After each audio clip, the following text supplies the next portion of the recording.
So I've been really looking forward to this because I think it's really important time to have a global perspective on what's happening, especially given the big developments we've had in with China and US. Over the weekend, of course, sparked a big rally on Wall Street yesterday. A little bit of a different story today. Everyone's trying to digest the CPI, which we'll get into in a moment, just on headline. But I'm curious about how you viewed the events that we've seen on the political front, because you have been warning for a while in your post that you thought that the Trump administration and investors were sort of underestimating China's leverage in these trade talks. And then, of course, we had Basent go over, and there's now a pause. What's your reaction to everything we've seen?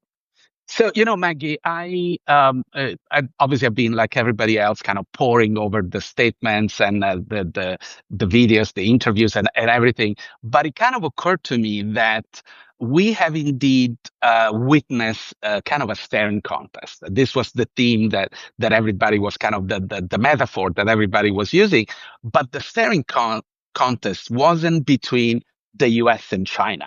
In fact, it wasn't even between the U.S. administration and the equity markets or the bond market.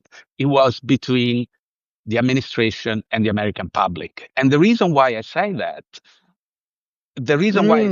is because I think they must have, I think about maybe a couple of weeks ago, 2-3 weeks ago, there was a number of sort of a series of data.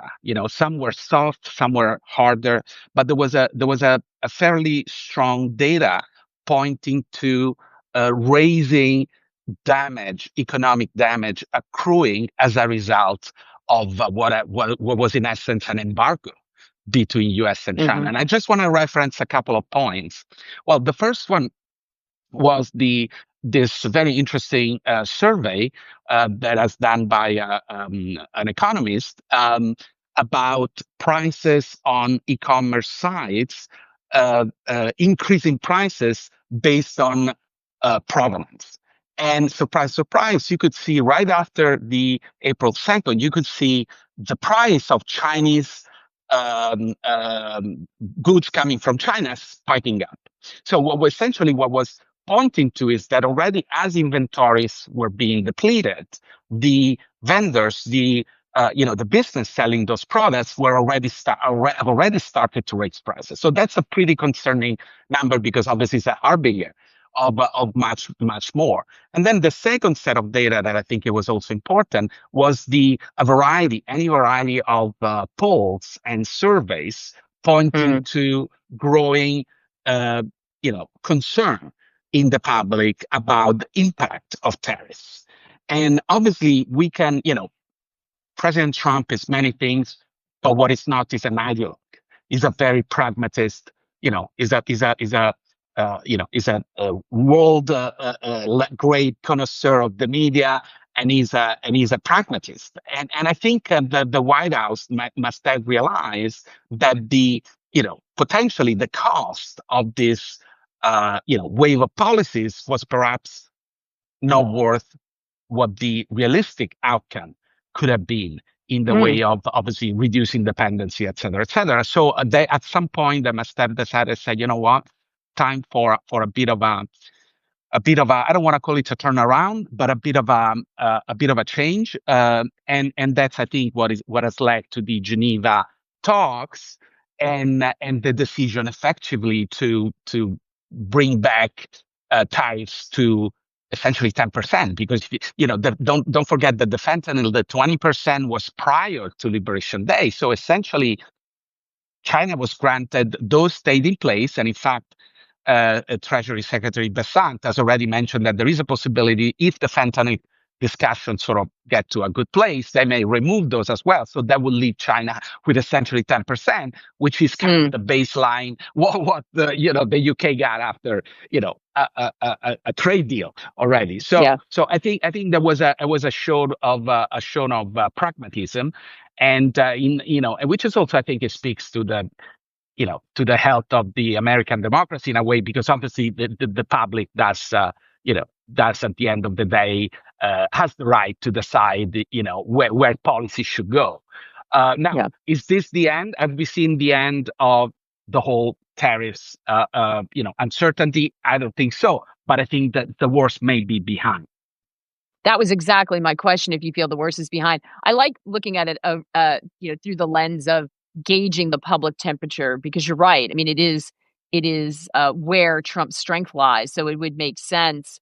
And I also think it's interesting because, sort of losing face and worrying about that, if someone who's happy to change tack doesn't seem to be too married to anything, then the idea of retreat or, capitulation, it doesn't really read that way, I guess, if you're not concerned about that, which I think is super interesting when you think about all of these other trade deals that are stacked up. So when we say the worst is over, does that mean the risk is out of the market? Because we did see the big equity rally yesterday, but we also saw Treasury yields move higher too. Yes.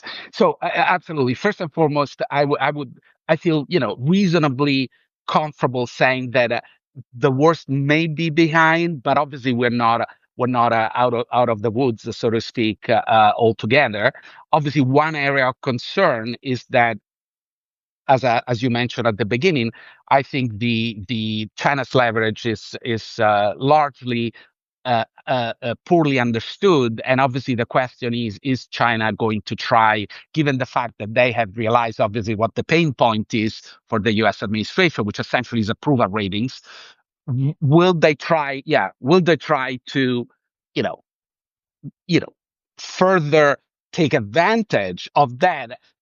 Obviously there is 90 days. It's a 90 days sort of a truce, if you want. But what's going to happen over this 90 days and what's going to happen after the 90 days, obviously still a question. But I'm moderately optimistic that when it comes to tariffs, the worst may be behind for the reasons that I mentioned, because clearly, by the way, tariffs have never ranked very high in the concerns of the American public, of Trump constituency. In fact, if you want, the top priority is really inflation, which to a degree, run counters to the issue of tariffs. So I think he learned over from what happened over the last 6 weeks, and as you said, is extremely.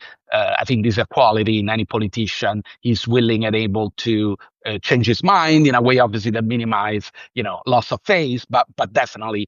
And he's also very good in managing the news flow, right? So now everybody's talking about the pharmaceutical, this new executive order. Everybody's talking about the 747, 737. Everybody's talking about the Gulf trip. So we kind of move on. And I would be surprised if tariffs and sort of China trade war comes back, in the same sort of kind of level of, DEFCON level that we have seen over the last few weeks.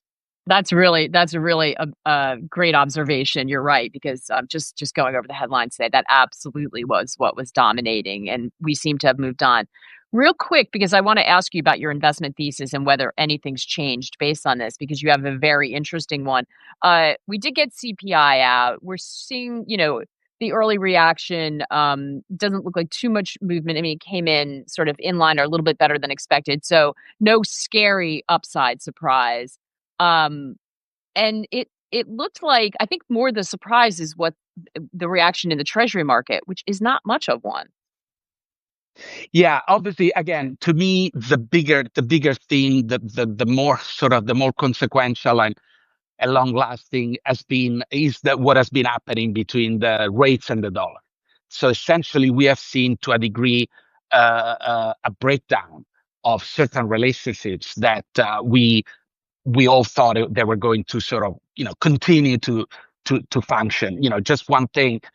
Clearly, I think obviously your community is quite well versed in all things macro, but just briefly, whenever a country reduces their trade deficit, typically the currency of the country would tend to appreciate simply because there are less, especially if the currency is the current the reserve currency of the world. So that has not been happening. In fact, the opposite that happened, which I think is obviously is been one of the share that the administration had to digest. The fact that, in fact, actually, Treasury Secretary went on record basically referencing this relationship. So tariffs goes up, the dollar goes up, hence offsetting part of the tariffs. And guess what? That's exactly the opposite of what happened. So that is one piece. And then, of course, the other piece, obviously, is the 10-year Treasury. I personally think that this will continue. Now, the reason why the reason why the 10-year Treasuries continue, in fact, went up actually since over the last few days. Before and after the Geneva talks, it continued to go up, and I think that speaks essentially to the very same concerns that has been referencing my articles over the last 2 years, which are number one, stubborn inflation, which to a degree is is worsened by uh, policies, Trump's policies, and issuance. I Mm. think to me, I wouldn't be surprised. Obviously, it's extremely difficult to break apart, the vectors of this kind of data. But I wouldn't be surprised if the news coming from the budget discussions, from the reconciliation bill, are behind, the sort of the 10-year, stubbornly getting, closer and closer. To 4.5 and 5%, because clearly, as a surprise, surprise, or rather the lack of thereof, we are not going to see any meaningful fiscal consolidation. And in fact, I was just looking at the Treasury, the April Treasury report. In fact, it does look like, as I shared with you last time we spoke, it does look like the deficit won't be 1.9, which has been kind of what is budgeted, but rather it will be anywhere between 2.3 and 2.7. So, Mm. and this is 7 months in. So there is, less than half the fiscal year to go, and it looks like the deficit will definitely be higher than last year. So I think the concern about fiscal consolidation, or rather fiscal expansion, and therefore more issuance, is behind the trend in the 10-year Treasury. Yeah, and I will just say, so for those of you who have been watching the show, if not, go and read some of the posts that we put up from the interviews we've been doing over the course of the last week. This has been a consistent theme that I've heard. That even though trade has been dominating the headlines, it is the fiscal, the budget, which is super complicated. The headlines are never super sexy coming out of it, but those talks through the summer are going to be critical. That's what we need to keep an eye on. That's really going to be important for the Treasury market. And there's a lot of concern about the relationship and the reaction there. So we're going to stay on that path. There's just not a lot of discussion about it lately.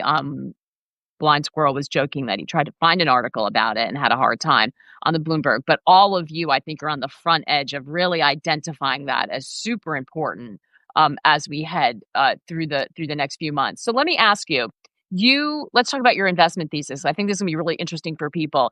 You have been so you're joining us from Rome today because you're visiting clients, but you are based in Singapore. You're based in Asia, so you have and have been for a really long time.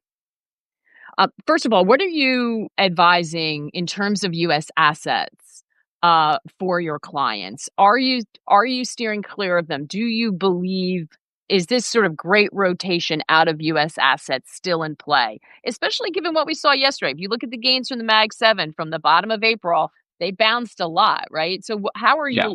how are you approaching? What's your thought on U.S. assets first? Um, well, first of all, I wrote on the after the U.S. election, I done a little bit of a full analysis of the policies that were in the plans, and I realized that this administration is a very consequential administration. In fact, it's probably the most radical package of policies since Franklin Delano Roosevelt. In fact, what I've been telling clients is that 2025 is really 1933. I wrote a piece. You can find it on Substack. There are really some, extremely, uh, you know, staggering analogies between those two periods sometimes they're inverse, of course. For example, Mm. Roosevelt was aiming to expand the power of the federal government. Trump is planning to do exactly the same, but the similarities are really quite striking. So because of that, obviously when you have this kind of disruption, there is bound to be dislocation. in the equity markets, and there is bound to be dislocation in the bond market. So my sort of message was caution on both sides. Now, at the same time, I did not advise anyone to just kind of exit U.S. asset because that frankly, at least in today's world, doesn't make much sense there. But on the other side, I suggested that they should review liquidity allocation in a way that obviously mitigate the potential risk ahead. Obviously, as we discussed in the past, the sort of the recurring theme is uncertainty, and uncertainty simply can be modeled, right? So in the face of uncertainty, the range of possible outcomes is much wider than in other type of regimes. So I've been calling this phase we are at the age of geopolitical dominance, which means that the political and geopolitical outcomes have a disproportionate effect on asset prices. So liquidity is a very important, in my view, contrary to what most people say, cash is trash, etc. I think liquidity is very important. Of course, liquidity has to be deployed in obviously short-term suitable instruments. The second part of my thesis has been store of value. Store of value, and this has been for years. Those who follow me know that I've been extremely consistent. At times of geopolitical dominance, you really have to, the only real edge is provided by store of value assets. And in my taxonomy, store of value assets are first and foremost gold, but also Bitcoin. And again, I've been saying this essentially for the last, since inflation started to be confirmed by the data, and I've been obviously consistently on the right side. Bitcoin and gold have massively outperformed.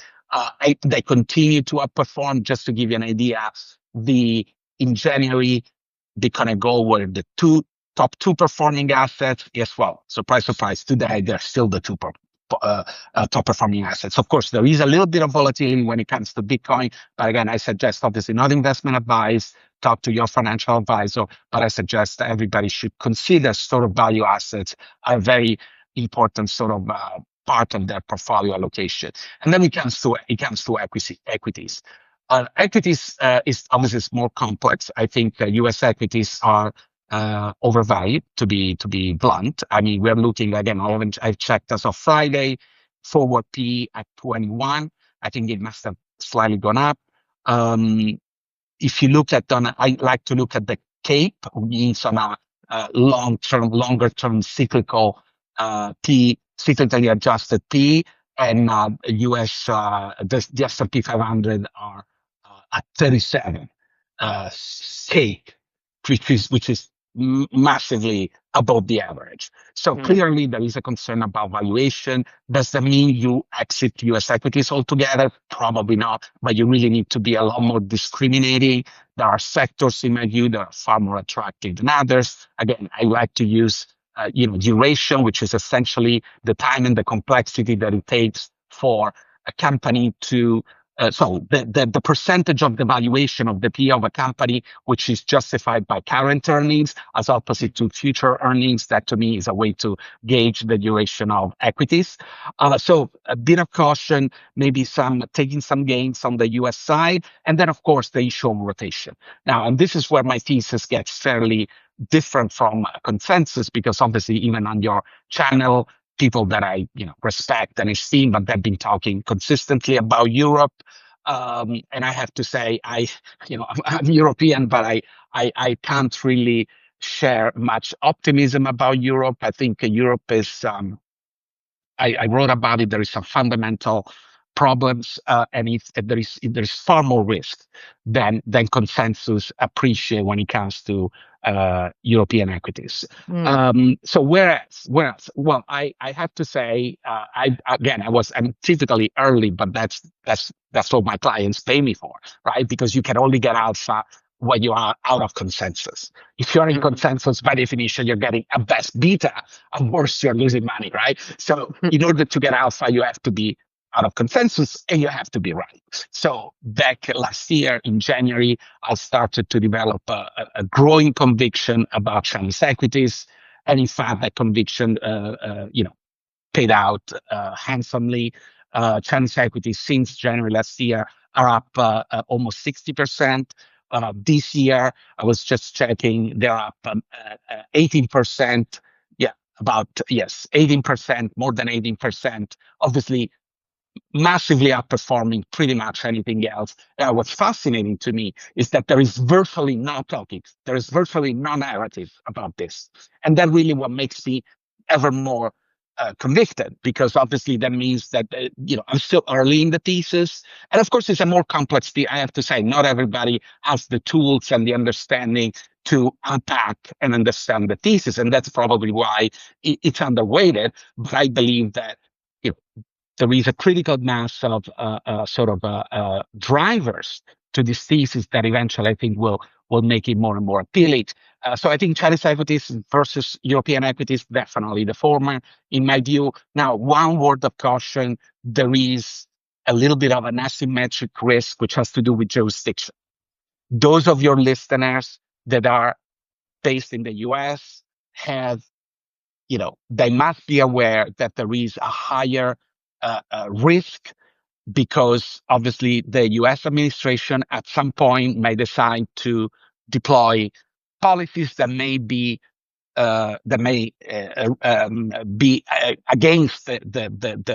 these particular assets. One is that if you are in other jurisdictions, the risk is it's not that it doesn't exist, but it's much more remote. And again, I wrote about it on my Substack, so if you want to know more, go and take a look.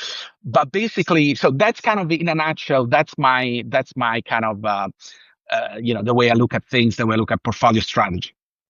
So let's talk about the China part, because you're right. It's so interesting. So first of all, on a very, and I would encourage everyone to go and dig into that risk.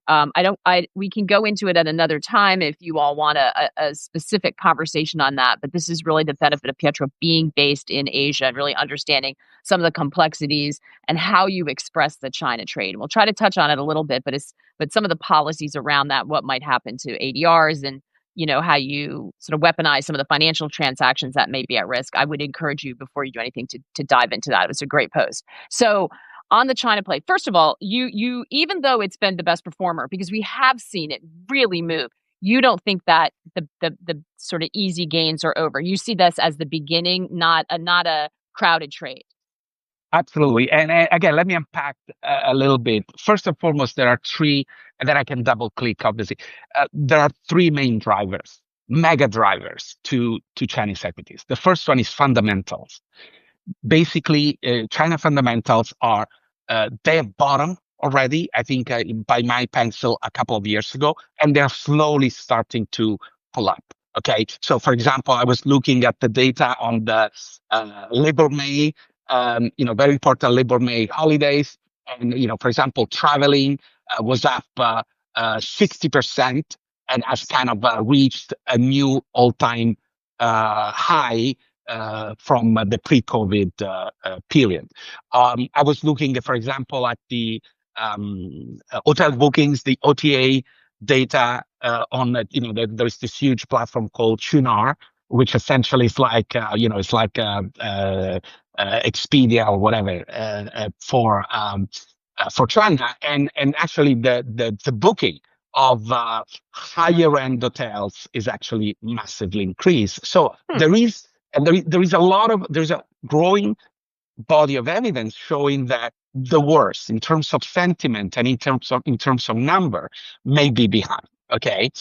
The other important issue with fundamentals is that obviously people correctly talk about property, but actually there is already green shoots on the property side. I think there is already, for example, in certain cities, the prices are starting to inch up again. So again, I'm not saying the problem is gone, but essentially it's being processed and resolved. Okay.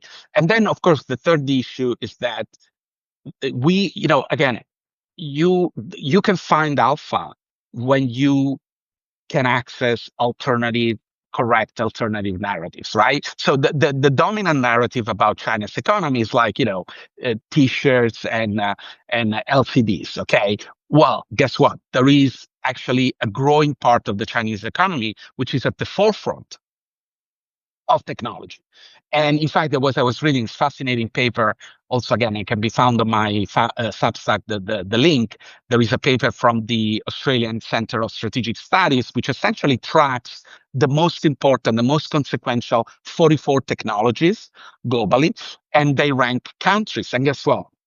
China is number one in 37 of those 44 verticals. So Wow. clearly, yes, there is a lot going on, and there is the conventional wisdom is the sweatshop, is the little sort of Widget, factory. sort of. Yeah. Exactly. Actually, the truth is becoming increasingly different.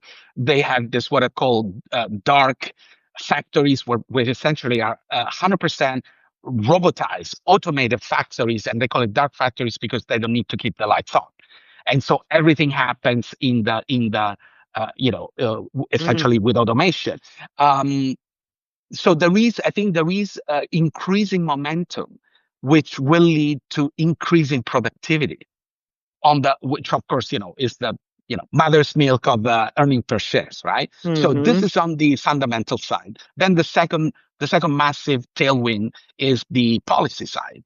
I think, again, there is a critical mass of signs that the central leadership Beijing has acknowledged the need to develop domestic consumption, domestic demand, Right. and now has become not only an issue of, you know, people's welfare, but also an issue of geopolitical resilience. Because clearly they understand that the current model of, turbocharged export is not going to last a lot longer. So I think that there is a number of very interesting data. There is one of my favorite, just to couple of data, the Hoku reform. Hoku is this sort of is the legislation referred to the immigrants workers, and this reform, which they are slowly deploying, they're testing and slowly deploying, can boost domestic consumption between 8 and 15% points of GDP. So Mm. so this could really be the massive, very very major change. And then, least but not last, the government, after struggling with technology companies and in general with the stock market, I think the government has realized that the property should not be the primary mean of capital formation for households, but shares should, stocks should. And therefore, what they've done, they've redirected.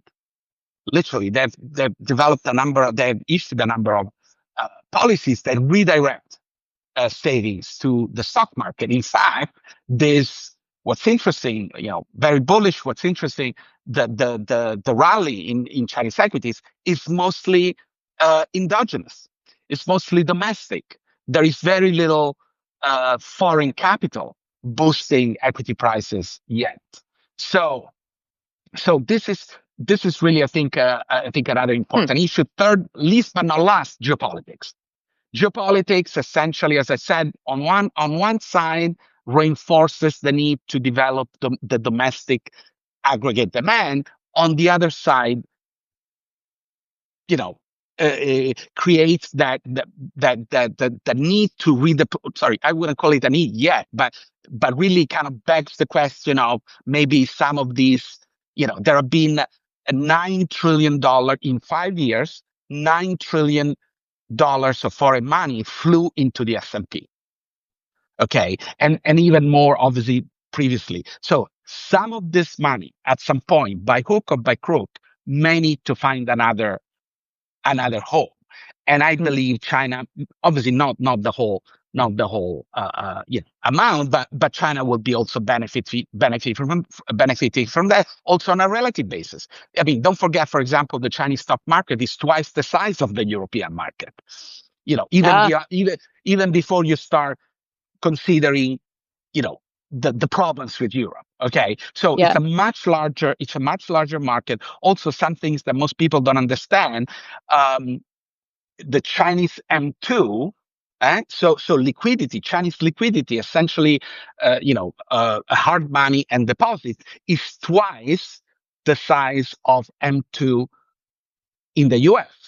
And the reason for that is that, again, Chinese families are extremely conservative and they rather keep the money in the bank than invest it. So as this start to change, as families become more and more to embrace the stock market as a source of, capital formation, savings, returns, etc., you will see more and more of that liquidity, that great wall of liquidity flowing into equities.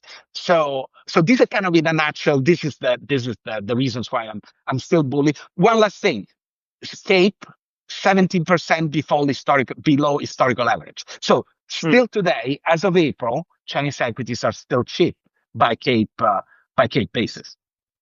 So that's so fascinating. And I'm sure there are some people who are going to listen to this and their heads might explode a little bit. Hi, Paul, by the way. And thanks for everybody who's joining live.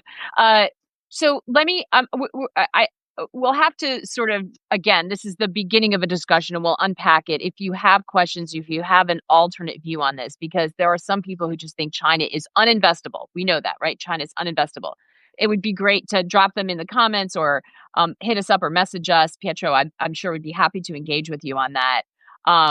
Or you can post on the bottom of this and raise your concerns. But off the top of my head, one of the things I think China bears point to is, okay, they have tried to boost domestic demand many times before and have not been able to. So do you think why now would they be would they succeed? But you think it's because of some of the reforms that they put in place? Actually, this is a great question, Maggie, because really so when it comes to the work that I do, a key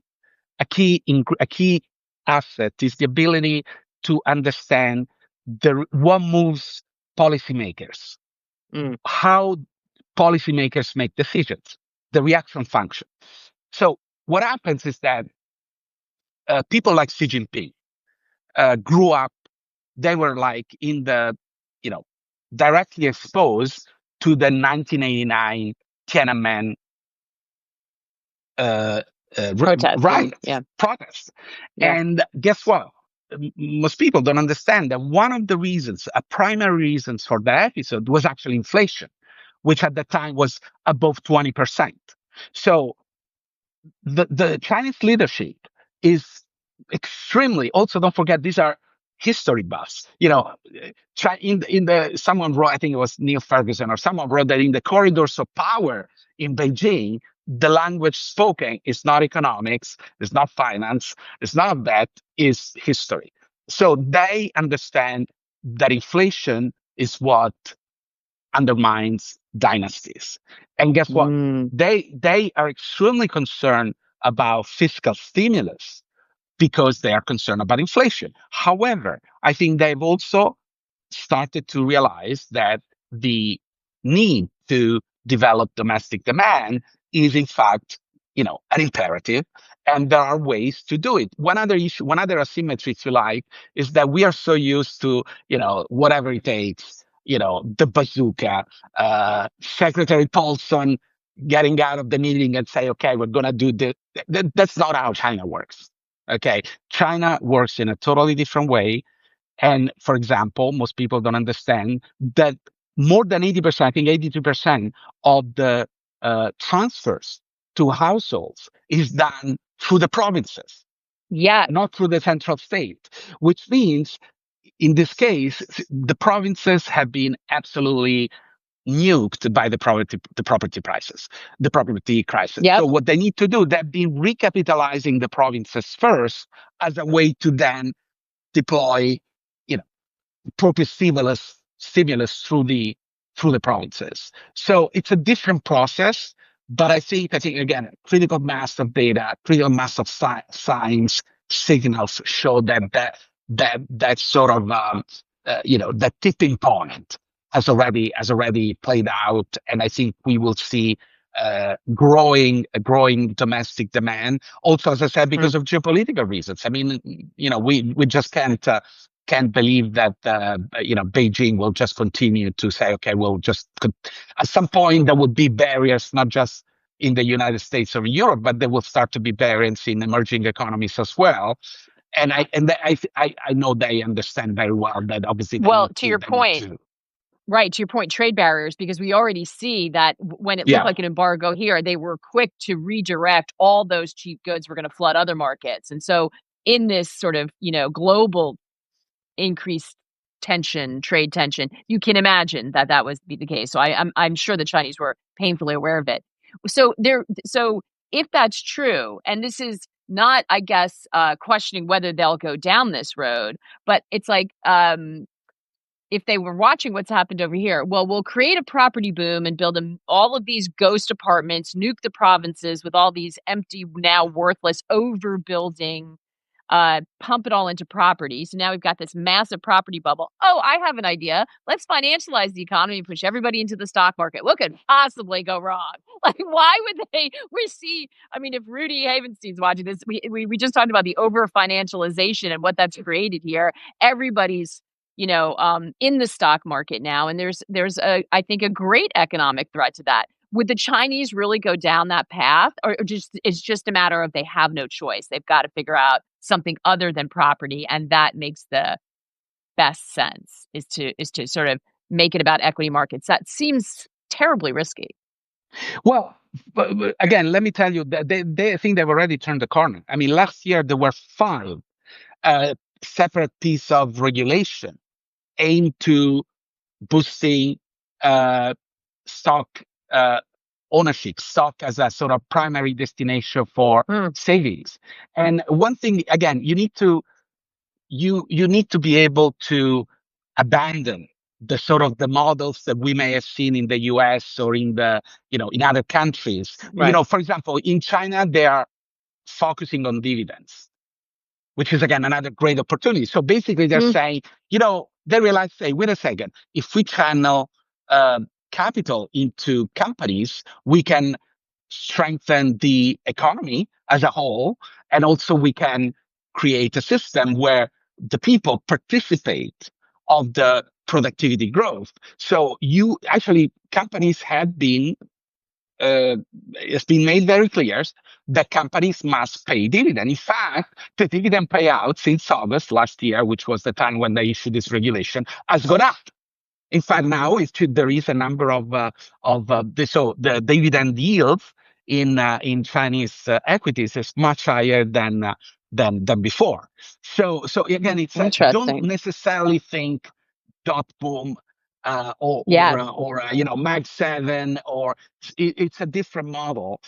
Now, does it mean they're not gonna also run into some kind of trouble? I don't know. But again, for the time being, obviously my job is really what I do. My work is really aimed to identify, investable long-term opportunities. But again, long-term doesn't mean forever. It means, again, typically 12 months, 18 months out. And then, of course, I keep sort of tracking the theme. But the foreseeable future, clearly, this is, again, a very important tailwind for the asset class. So interesting. So this is not ADRs, though, right? Is this Chinese issued equities? Is there a currency issue people need to be aware of? Yeah, so I think it's important. I think given the fact that we are kind of double clicking on this particular theme, I think it's really important to understand that the vast majority of the funds available, let's say in the US or in Europe, they use essentially ADR, American Depository Receipts, which essentially are US listed avatars of the Chinese stock. Now, there's nothing wrong with these instruments. They've been used for decades.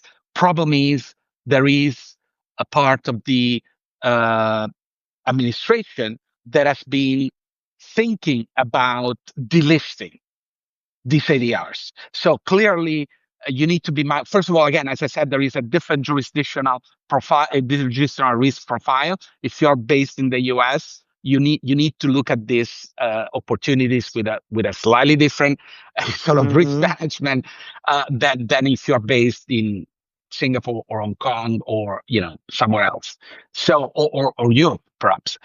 So I think ADRs clearly are perfectly fine at the moment. In fact, actually, this year will be a record year for Chinese companies listing in the US. Believe it or not, there is a lot of small companies that are still listing.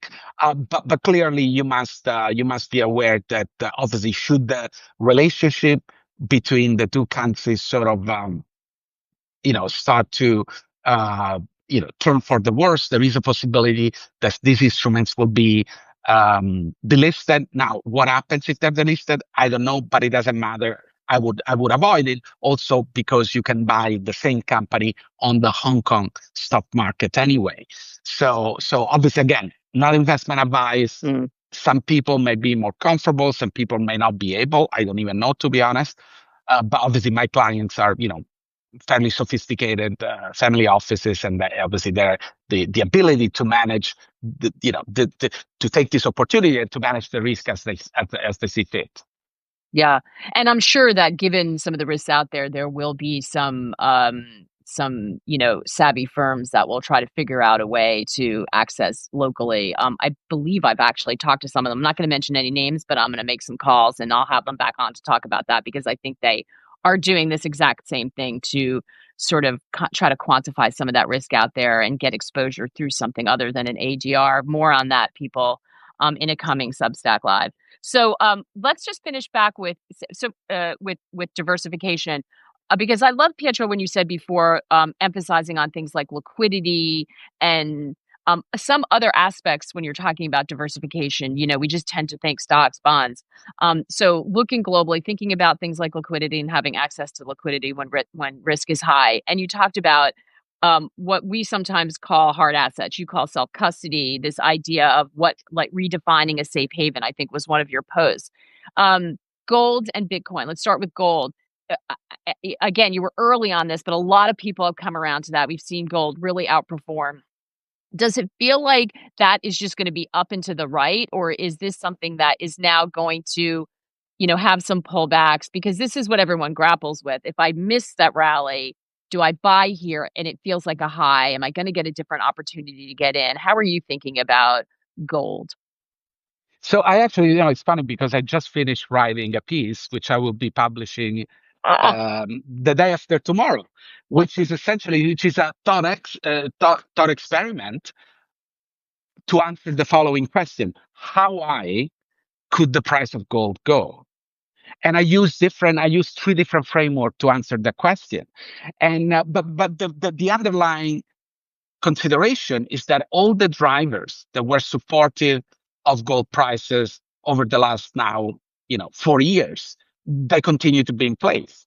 So there is no reason to to think otherwise.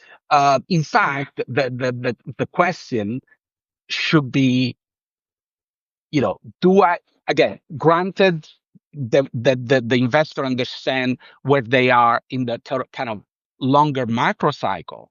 Okay. So if you agree we are in an age that I call of geopolitical dominance, then the question is, do I have enough gold? That's the only question you need to answer.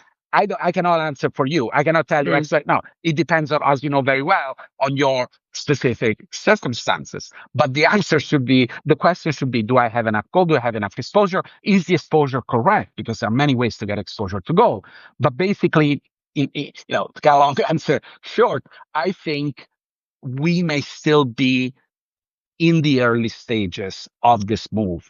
Again, the analog with 1933 is not a coincidence. When Roosevelt, was inaugurated on March 3rd, 1933, he realized that for him to be able to deploy the incredible package of reforms, he had to reset the system. And he proceeded on April 3rd, 1933, to issue the notorious Executive Order 6102, which essentially depegged the dollar from gold. So again, I get the feeling that gold will continue to play a central role in the unfolding of the sort of kind of macro phase that we are currently in.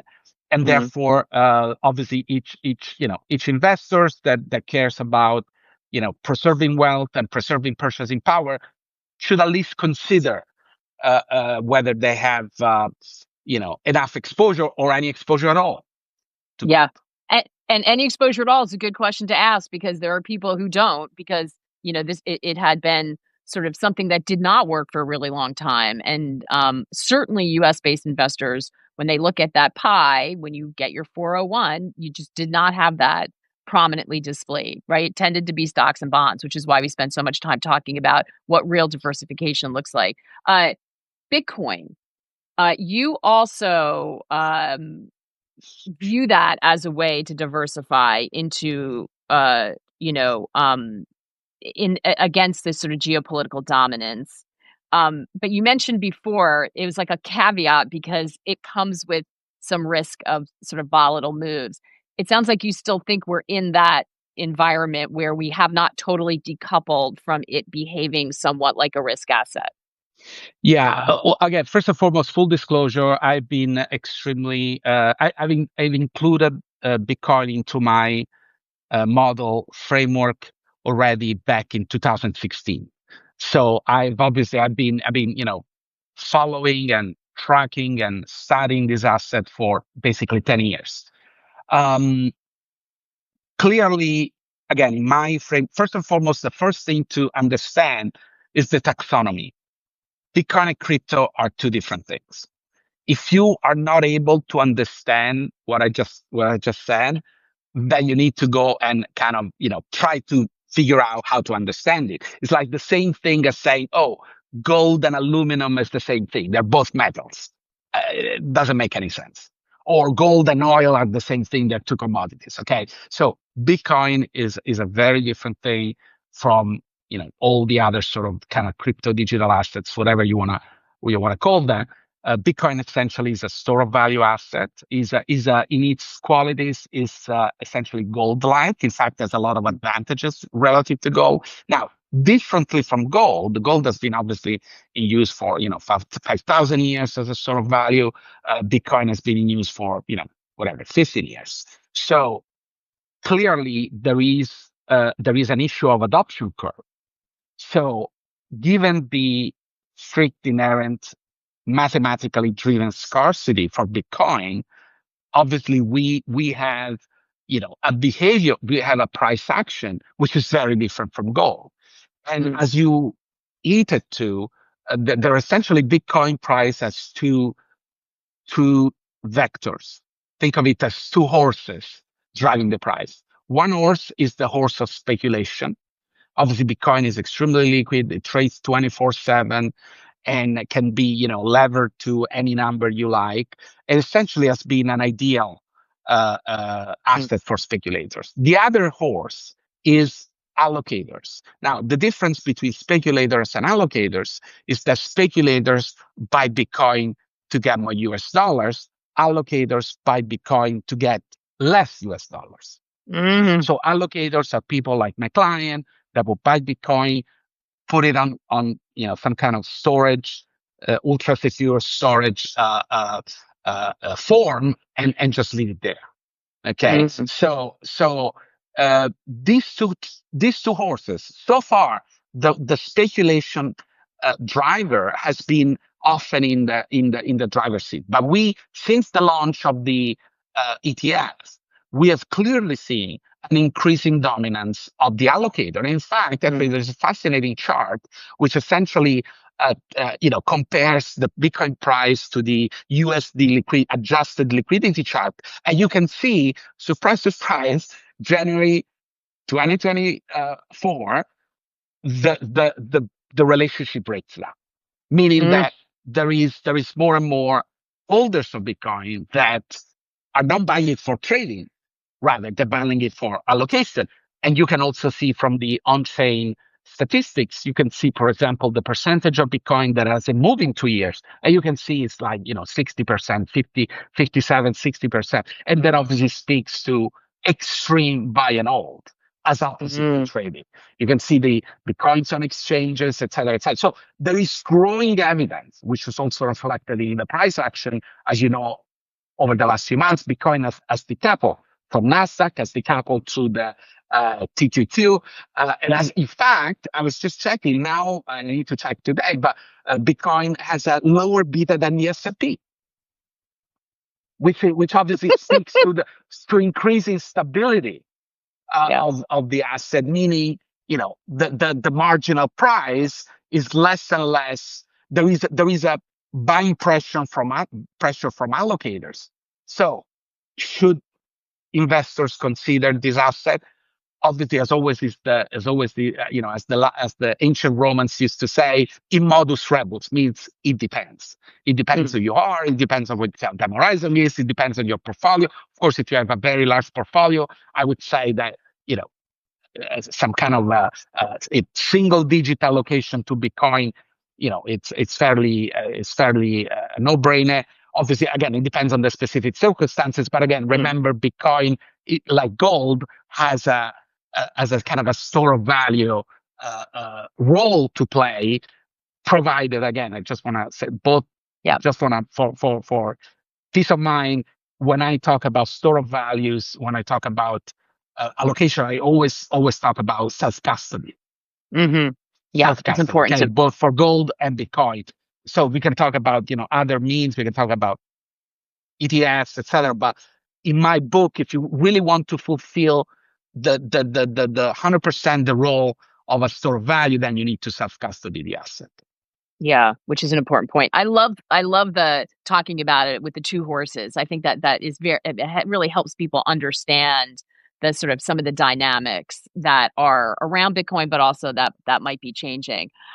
Pietro, this has been such a fantastic conversation. I feel like we just scratched the surface of a lot of your really interesting thoughts, but that's the way it goes when we get going. But I think that first of all, we will follow up with the China in terms of expression, because I think that's really interesting and important. And Pietro goes into it in much more detail, but we'll also do some work on that and see. But I think it's important to understand, just when you're even thinking about the geopolitical landscape and trying to figure out China, if you think about the economic fundamentals, if you think about there now being an increase in domestic consumption, that all changes the stature of China on the geopolitical stage as well. So you can take issue with it, you can disagree, but just holding that in your mind from a different global perspective, I think, is really interesting, because even if you're not investing in China, it's going to impact the way you think about the global landscape. So I think that's incredibly valuable, Pietro. And I'm so excited that we were able to get you on today, because we sort of have a blind spot, I think, because so much of the narrative is dominated by politics and is U.S. centric when it comes to China. I think it's really important to consider the point of view from Asia. Next time we'll talk about stable coins. We didn't even get there, and you've done a lot of really interesting work on that as well. So that'll be for the next time. But thank you so much. I'm so glad we were able to catch up. Thank you, Maggie. Thank you. It's always a pleasure. And thanks to everyone who is joining us live. Pietro's got some charts that he was keen to include. So we will either put them in the write-up, or we'll do a note, or Pietro will do a note. Somehow we'll tag them so you can look through some of what Pietro's looking at when he's thinking about his global investment thesis. I think you'll be really interested to see that. And we'll do it again soon. If you follow me on X, Pietro Ventani, you can also see those charts as well. But I'll send you out to your Substack so that it's all there and can be referenced with this interview.